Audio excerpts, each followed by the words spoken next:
US-Nigeria relations are going through a rocky period, and it's all to do with President Trump's allegations that Nigeria is severely violating religious freedoms against its Christian population.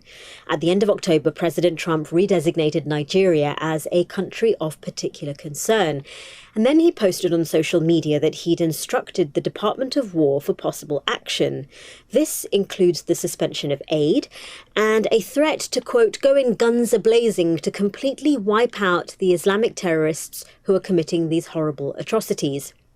Now, many Republicans have been vocally addressing the issue of the security of Christians abroad, but observers say this exclusive focus on the plight of Christians in Nigeria is a grave simplification because the problem of violence by Islamist extremist groups such as Boko Haram affects both Christians and Muslims. Extremist attacks have killed 20,000 people since 2020, according to one independent conflict monitor. Now, this threat from Donald Trump is another detraction from his election campaign promise to stop US intervention abroad, and it's another example of the US president's bullish approach to foreign policy, as seen by his allegations of genocide against white farmers in South Africa.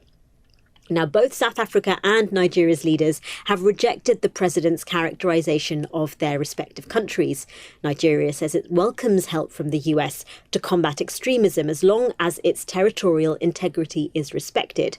However, one senior Muslim cleric in Nigeria has told Reuters that Nigeria should sever ties with the United States until the US president retracts his threat of military intervention. Jagruti Dave, SABC News, Washington.